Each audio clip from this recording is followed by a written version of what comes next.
처음에는 우리가 농업이 뭐냐, 그 다음에 농업 환경이 우리나라가 어떠냐, 그 다음에 작물이라는 거, 농사를 짓는다는 행위는 뭐냐, 뭐 이런 걸 한번 좀 기초적으로 이해를 하려고 애를 썼죠.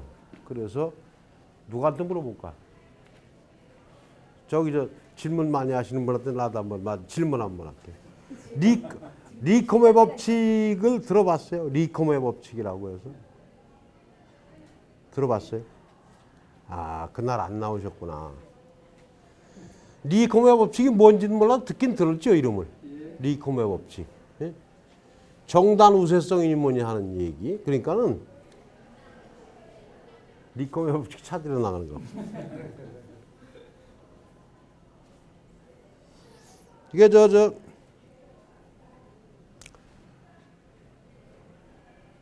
수직이었을 때하고 수평이었을 때하고 이건 잘 크고 이렇게 가면 꽃이 잘 핀다. 그거 얘기했잖아요. 그죠? 구기자 갖다 묶어놓고 한쪽에 리코메 법칙 얘기를 했지 않습니까? 그거하고 아, 리코메 법칙이라는 게 있었나가 잘 생각이 안 나는 것이 당연해요. 우리 같이 평생을 한 사람들도 가끔 생각이 안 나는데 뭐 당연한 겁니다. 그 다음에 유기물의 기능이 뭐냐? 그건 비료 아니라 그랬죠, 그죠? 유기물은 동식물이 부패한 잔해, 사체 잔해, 이게 유기물 아닙니까? 그래서 그 효과로서는 뭐 토양 물리성을 좋게 해주고 뭐 그런 얘기 쭉 했잖아요. 그런 것서부터. 근데 이거는 좀 알아야 돼요. 다른 건 몰라도. 아까 얘기한 그 유기물의 기능 하나 하고 비료의 3요소, 질소, 인산가리 각각의 기능, 그거는 하다못해 텃밭에다 상추를 심어도 그건 좀 알고 있어야 돼요. 상추밭에다가 가리질 기료를 갖다 많이 주면 어떻게 돼요? 뻣뻣해지잖아요, 그죠? 그런 거, 그런 거죠. 그래서 그런 것을 농업 기술, 재배라는 행위에 관련된 기초적인 이론, 이런 거에 대해서 좀 얘기를 해봤습니다. 그 다음에 이제 우리가 실습을 1시간 하면서 5가지 작물을 종자파종이 아니고 영양체 상태에서 심어서 지금 우리가 지금까지 갖고 왔지 않습니까? 그래서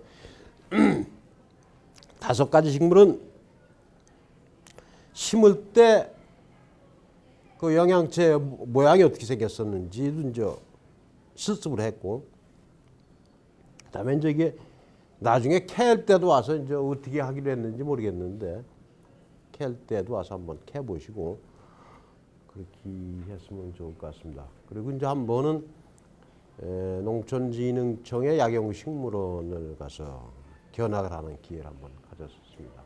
그다음에 이제 우리가 인삼을 좀 얘기를 했지만 당귀, 황귀, 구기자, 오미자, 지황, 감시초, 산양, 작약 이러한 작물에 대한 재배 기술에 대한 얘기를 쭉 했는데, 사실은 재배 기술이라는 것이 이제 한 작목 가지고서도 길게 하면은 몇 번씩 하고, 근데 결국에는 여기 그게 있나 모르겠는데 제가 처음에 그런 얘기를 했었을 거예요, 아마. 우리 그 백문이 불여일견이라고 그러는데 그건 옛날 얘기다. 100번 듣는 것보다 한 번 보는 게 낫다. 근데 이제 저는 거기를 바꿔서 백견이 불여일습이다. 100번 보는 것보다도 한 번 해보는 것이 더 중요하다. 이런 얘기를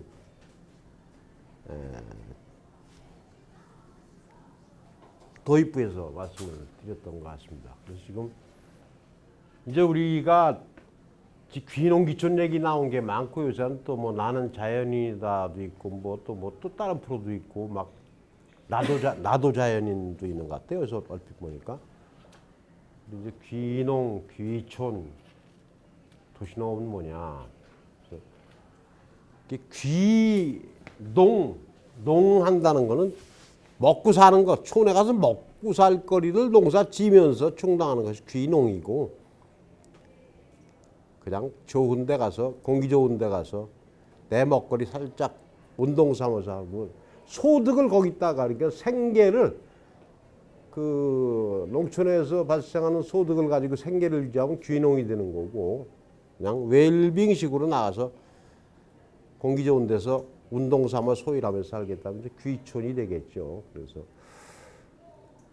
아마 귀농 하시려고 하시는 분들은 많지 않은 것 같고 귀촌 할 때 되면은 귀농을 우리 약초를 가지고 귀농한다 그러면은 무장을 다시 해야 됩니다. 정신 무장을 다시 해야 되고 귀촌 정도 하면서 약초를 도입을 한다고 한다면은 취미 삼아서 우리가 구기자 조금씩 모르고 내가 늘 한 얘기가 그거 아닙니까?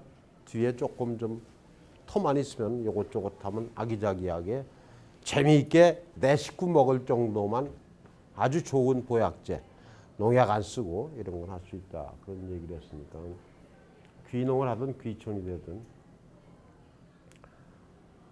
그래서 이제 귀농, 귀촌 다음에 이제 도시농업이라는 게 이제 그전엔 도시농업의 좀 앞에 개념은 근교농업이라고 해서 도심 주변에 그러니까 여기 옛날에 저 이쪽에 저 뚝섬 이쪽이 마장동이니 뭐니 이쪽이 근교농업의 채소밭이었지 않습니까? 여기도 아마 그랬었을 겁니다. 그래서 이 저 도심 사람들의 먹거리를 대주는 그런 근교농업이었던 것들이 요즘에는 도시농업이라고 하는. 근데 그 당시에 그 근교농업이라고 하는 것은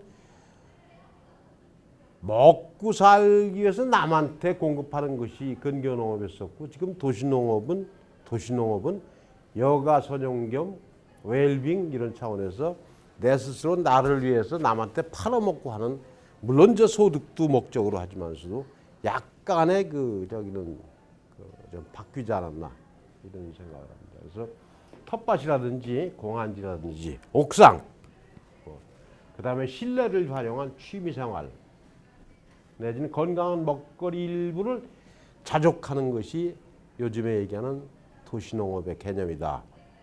이렇게 생각을 하시면 될 것 같습니다. 그러니까 근데 여기 몇 분들도 다들 보니까 부근에 뭐 땅도 굉장히 많이 가지고 계시고 부자들이 많으시던데 이제 그 넓은 땅에다 뭘 하려고 그런다면 진짜 뭘 할 것인가 잘 생각을 해야 되겠죠. 그러니까 그 농업의 입지 조건이라는 게 굉장히 중요해요. 입지 조건이라는 것은 물 조건, 무슨 교통 조건 이런 것보다는 어디를 타겟으로 무엇을 생산할 것이냐는 것이 입지 조건이에요. 그러니까 이 저 강동 구 부근에 있으라면은 생각은 여러 가지 전략이라는 것이 이제 연구를 하다 보면 나오겠죠. 진짜 여기 약초 생산 안 되지 않습니까? 그럼 이런 데 진짜 생산을 해서 센 거 캐면서 와서 도시 사람들 갖다 할 수 있는 여건이 되잖아요. 저 시골 2시간, 3시간 떨어진 데까지 누가 올 사람은 없어요. 하지만서도 이 서울 외곽, 대도시 외곽에서는 그것도 충분히 가능하다고 생각을 할 수가 있거든요. 예를 들어서 구기자 잔뜩 심어놓고 팔아먹을 데 없으면 농사 짓지 말라 그랬잖아요. 내가 뭐든지 약초를 하려면 제대로 넓은 면적을 하면 팔아먹을 때 그 자신 없으면 농사 짓면 안 된다고 그러는데 그거는 이제 자기가 판로를 개척할 수도 있는 거예요. 예를 들면. 왜? 소비자가 가까이에 있으니까. 소비자가 가까이에 있으니까. 이제 그런 것도 생각을 할 수가 있다. 이 도시농업의 효과라는 건 뭐 다 아는 얘기예요, 그죠? 몸과 마음의 건강. 이거 하다 보면 규칙적 운동을 하게 되고 식물로 맑아진 공기, 흡입 및 녹색 체험으로 정서를 함양할 수 있다. 이것이 이제 도시농업을 얘기할지 이제 일반적으로 한 얘기들이 그런 것들입니다. 다 좋은 거예요, 사실은 다. 이게 또 건강, 가꾸는 재미, 나누는 재미, 자부심, 즐거움 이런 것들이 이제 좋게만 보면 근데 다 좋지만은 않아요. 하다 보면은 도시농업도 가꾸는 재미라는 것이 아무나 하는 건 아니거든 사실. 우선 자기 취미가 있어야 되고 재주가 있어야 되고 관심이 있어야 되고 보통 노력 가지고는 안 돼요 사실. 다들 저도 그랬어요. 저도 주말 농장이라고 아파트에서 쓰레빠 끌고서 걸어가면 3분 5분 가깝죠. 그 10평 10만 원 주고 얻어가지고 나는 그래도 이제 이름을 농자를 붙이고 평생을 먹고 살았기 때문에 그래도 그렇게 나이롱 농사꾼은 아닌데 그거 처음에 얻어놓고서 뭐 애들 되고 그래. 제대로 한 사람 별로 못 봤어요. 괜히 그냥 아무거나 집어서 이웃밭에다가 그냥 고구마 덩굴 감자 막 넘어오게 만들고 말이야. 풀 안 뽑아가지고서는 그냥 걸어 들어갈 길도 없이 만들어 놓고 그런 사람들이 대부분이거든요. 공간 디자인이라는 것이 말이죠. 입지 조건도 좋고 하여간 야. 그런데 아파트에 사는 사람들 다 알 수가 있는데 이게 또 그 공간 점유 때문에 또 민원 생기고 뭐 물 새느니 또 그러니까 그것도 마땅치 않아요. 자기 건물이 있고 하면은 충분히 예를 들어서 저 단독주택 건평 30평 되더라도 옥상 30평이 엄청 넓은 거예요. 거기다 고무다라에다가 흙 담아다가 옛날엔 생선짝 박스에다가 그랬었는데 요새는 뭐 엄청 많잖아요. 이런 자재들이. 아로니아 같은 거는 뭐 6, 7천 원 주면은 그 흙업으로 만들어진 이런 그 화분 대신 그런 게 나와요. 뭐 그런 거 갖다가 아로니아 처음부터 키워가지고서 아로니아가 브루베리 같은 거 말이죠. 사더라도 지금 달리는 거 한 2, 3만 원이면 묘목 사는데 그런 거 한 10개 갖다 심어놓으면 나 시커먹고 팔아먹어도 돼요. 한 나무에서 30kg씩, 3kg씩 따거든요. 이런 거. 그거 갖다가 이 도시농업이 별거 아니에요. 사실은 얼마나 어떻게 디자인을 해서 돈을 만들 거냐, 나눠 먹을 거냐, 이런 스케일만 갖다 잘 궁리하면은 얼마든지 재미있게 할 수 있는 것이 도시농업이고 일종의 그것도 이제 귀농에 대한 연습이 될 수가 있습니다. 하면은 그래서 이제 가꾸는 재미라는 게 매일 가서 뛰다 보는 거 참 재미있어요. 그러고 이제 끝에 가서 이제 먹는 즐거움이라는 것도 이제 있지만서도 새벽에 나가서 이슬 맺혀 있는 오이 따 먹고 방울도마도 몇 개 따서 그냥 갖다 씹어 먹고 들어오는 맛이라는 것은 안 해본 사람들은 잘 모르잖아요. 근데 그것은 가까이에 있지 않으면 못해요. 가까이 있지 않으면은. 그 호박 심어 놓으면 호박이 어디 가서 달려있는지도 모르고 한번 막 나가다 보니까는 매달려 있고 나중에 늙은 호박은 일부러 안 만들어도 막 생기고 말이죠. 그런 즐거움이 있었는데 그게 이제 나누는 행복이에요. 나누는 행복. 이게 거기서 잘 가는 식당 아줌마한테 와서 상추 뜯어가라도 바빠서 끝까지 넘어가 사 먹지 뭐 이런단 말이죠. 그러니까는 오이, 호박, 토마토, 뭐 치커리도 굉장히 여러 가지고 엄청 여러 가지잖아요. 방울토마토부터 마서부터. 그러면 토요일 날이면 이만한 박스에다가 전부 사서 저기서 따가지고서는 4박스, 5박스를 가지고 가면 싼 줄 알고 또 그저 택배하는데 차에다 싣고 몇 번 가니까는 자기들이 가지러 온다고 돈은 똑같다고. 그럼 나중에 이제 불러서 붙여줬는데요. 처음에 붙여줄 때는 전화 오고 고맙다고 막 그러더니 두 번째, 세 번째 가니까 자기들도 다 못 먹는다고 보내지 말래. 그러니까 택배비는 택배비대로 들어가고 썩는 거 아까우니까 말이죠. 그래서 주말 농장이라고 하더라도 20평이 60평에다가 이쪽에 옥수수 심고 나중에 고구마 심고 빼고서 한 30평 했는데도 넘쳐나서 나중에 썩어 나가고 참 그렇습니다. 그래서 이제 그런 그 규모도 잘 정을 해야 되는데 결국에는 몸 마음이 건강해지긴 건강해집니다. 그러면서 키우는 재미 있어요. 택배비가 들어왔을 때 나눠 먹는 재미 있습니다. 그다음에 내가 집에서 도시 환경을 지킨다는 자부심보다는 내가 키웠다는 거 하나가 더 뿌듯하지 않습니까? 그리고 이제 먹는 즐거움도 새벽에 나가서 그거 따 먹으면 정말 좋습니다. 하루 시작이 즐거워요. 하루 시작이. 그러면 기분 좋게. 우리가 아침부터 채소 이것저것 뜯어서 갖다 놓고서는 처음에는 그냥 주방에다 갖다 놨었는데 그래서는 안 될 것 같아요. 그래서 씻어 놓는 거에 내가 씻어 놓으면은 아침부터 그냥 된장 쌈 싸서 한 보태기씩 먹고 그때 굉장히 그 건강식을 했다고 생각이 됩니다. 그래서 이 도시농업 특히 이제 이런 것도 도시농업을 저렇게 할 적에 약초도 말이죠.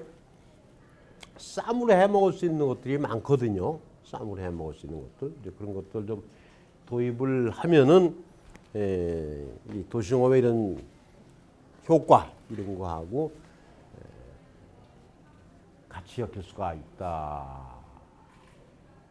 자, 그렇다고 한다면 말이에요. 귀농을 한다, 귀초를 한다. 귀농의 경우입니다. 귀초는 그러니까 뭐 재미 삼아서 하는 거고 거기서 돈 만들고 거기서 생기는 수익 가지고 생활비 하려고 하면 그건 귀농이고요.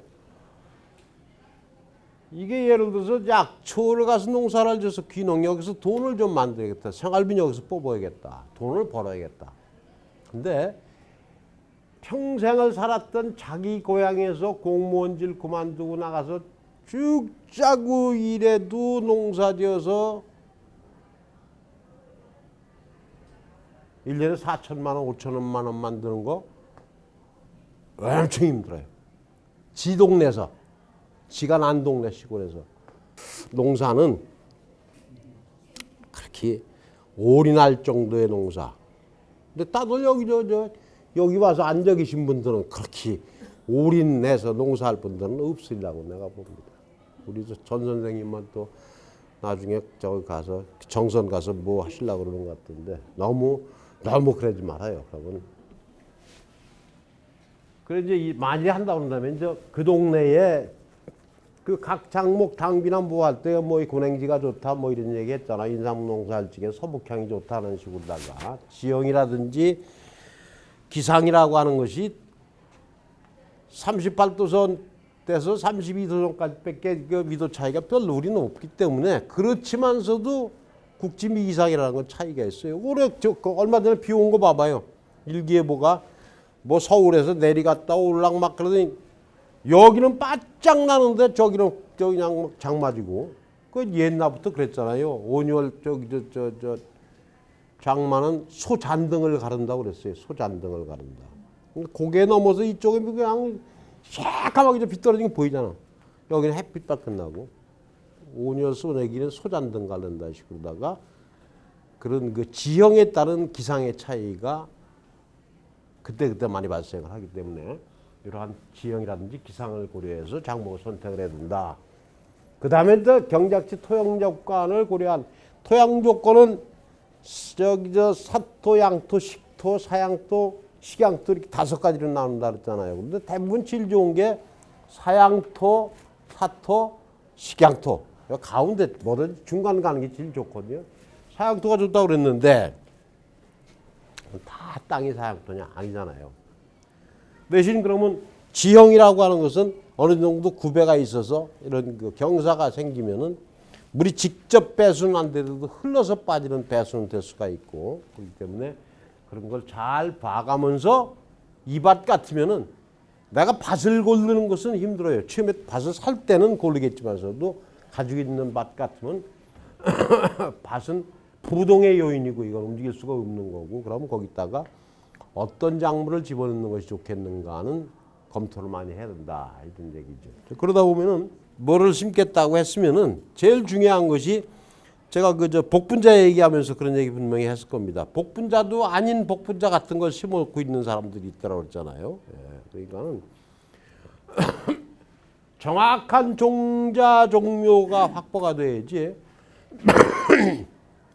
그런 얘기가 그저 개량 대반화라고 해서 갖다 심은 것이 촌남성과의 잡초일 경우도 있고 그런 게 옛날엔 많았었어요. 근데 좀 저런 정확한 종자 종묘를 쌀이라든지 콩이라든지 보리라든지 밀이라든지 이런 그 곡식 작물 같은 경우에는 국가에서 종자 공급 체계를 만들어서 감자라든지 이런 것들은 다 국가에서 종자를 보급을 하고 있는데 이 약초는 품목도 하도 많고 면적이 얼마 안 되나 아주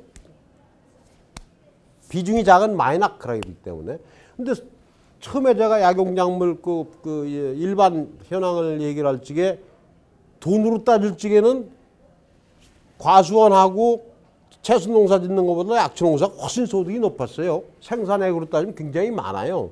하지만은 면적은 얼마 안 되는 거예요. 상대적으로 비싸서 그렇지. 그리고 품목은 엄청 많아요. 여러 가지. 그러다 보니까는 그거 종자를 국가에서 개발해서 공급할 수 있는 것까지는 국가에서 못하고 있죠. 그래서 지금은 법인 농림부 산하에 법인으로 들어가 있는 한국생약협회라든지 그 농민단체고요, 생산자단체고 또 지금 그거 뭐라나요 지금 한방산업진흥원 지금 무슨 재단으로 바뀌는데 저기 우리 심은 것을 내가 전라남도 장흥의 종자공급센터에서 갖고 왔다 그러지 않습니까? 그러니까 그런 그것도 역시 국가 사업인데 보건복지부 쪽 사업이죠. 그거는 근데 많은 양을 증식을 못해요. 그래 그 지역 사람들한테는 우선적으로 좀 주는 것 같은데 그래서 제일 중요한 것은 그것이 아니더라도 정확한 종자 종묘를 확보를 해야지. 그렇지 않고서는 일꾼 농사 지어놓고 보니까 아니라고 그러는 경우가 왕왕 있습니다. 그다음에 이제 약초를 사회적 요인이라는 것이 이제 이런 겁니다. 사용비 이거 많이 얼마 쓸 거냐. 아주 귀한 거. 그럼 돈이 엄청 비싸겠죠. 귀한 거. 근데 써먹을 데가 별로 없어. 희귀한 것들. 이런 것들은 하지 말라는 얘기예요. 아주 희귀한 것들. 그 보면은 요즘에는 그런 게 나 요새 신문 본지도 신문 안 봐요. 안 보는데 옛날에 신문 광고에 저런 거 3대 일간지 5대 일간지에도 광고가 좀 많이 나왔어요. 그리고 지금도 뭐 농민신문이라든지 이런 주간으로 나오고 그러는 것들이 있을 거예요. 그런데는 아마 아직도 지금 광고가 나가긴 나갈 겁니다. 근데 그 광고가 엉터리 광고가 특히 이제 약초 같은 것은 엉터리 광고가 많다는 거. 그전에는 엄청 많았어요. 근데 요즘에는 신문 안 보니까 모르겠는데 지금은 좀 덜해졌겠죠. 그다음에 이제 수요량이 많은 걸 해야 된다. 흔한 걸 해야 된다. 일단은 시작할 때 말이죠. 그다음에 공정서 기재라는 것은 무슨 얘기냐면 대한약전 내지는 생약규격집에 포함이 되어 있는 공정서에 수재된 공인받는 약재이냐. 그 공인이 안 돼 있는 수재가 안 돼 있는 그 이름 없는 민간에서 얘기하고 이런 것들. 그 저거는 나중에 책임 문제 때문에 그런 겁니다. 그래서 공정서에 기재되어 있는 데로다가 그걸 제대로 찾아서 해야 된다. 그 다음에 이제 노동력이 사회적 여건이라는 것이 지금 품사기가 힘들잖아요. 전부 외국인 노동자 아니면은. 근데 이게 외국인 노동자들을 많이 쓰는데 저쪽 어디 가면 저 채소 많이 한 데서는 당근 심고 배추 심고 무 심고 그 강원도 평창 이쪽에 가면은 약초는 당귀 심고 뭐 이런 거로다가 계속 로테이션 하니까는 거기 와서 몇 년씩 있던 그 노동자들도 보면은 맨날 해봐서 안단 말이죠. 근데 약초는 안 해보니까 주인도 모르지 품사기도 힘들지 주변에 노동력이 얼마나 있느냐 이런 것도 해야 되고 그 다음에 이제 경제성은 당연히 따져야 되고 그러니까 제일 중요한 것은 제가 늘 어떤 작물을 얘기하든지 간에 판로 확보 전에는 투자하지 말아라. 잘못하면은 식량작물 같은 경우에는 벼농사 해놓으면 다 나라에서 수매해가요. 그죠? 예. 다 팔아먹을 때가 있고 두어두면 먹어. 그런데 이거는 생물이야. 생물이다. 그럼 건조해야 되고 저장고 집어넣어야 되고 못 팔아먹으면은 그러면 저장고 증기세도 안 나와요. 그렇기 때문에 판로가 확보되지 않으면은 그래서 이제 뭘 하려면은 내가 이제 어디로 갔다 어느 지역을 택하고 어디를 갔다 그러면 이제 그 특산물이 없는 지역도 물론 있어요. 그러면 이 인근 가까운 지역에서 뭐가 있는 이런 것들 한번 쭉 좀 한번 검토를 해보시고 결국엔 첫 숟갈에 배부를 리 없다. 천리길도 한 걸음부터 옛말에 다 그런 게 있잖아요. 그런 것처럼 스몰 스케일에서 자꾸 스케일업을 시켜나가는 처음에 시작할 때는 연습 삼아서 조금 해보고 그러니까는 귀농이 됐든 귀촌이 됐든 가기 전에 집 앞에서 조금씩 해보고 거기 가서 조금 해보고 그러다 보면 이게 뭔가 습득이 된단 말이죠. 그래서 아까 얘기한 것이 100번 듣는 것보다는 100번 듣는 것보다는 한 번 가보는 게 좋고 100번 가서 뒤다보기만 하면 뭐래. 한번 해보는 것이 더 좋고. 그래서 일습을 실행을 해라. 기술을 갖다 스스로 이제 해야 된다.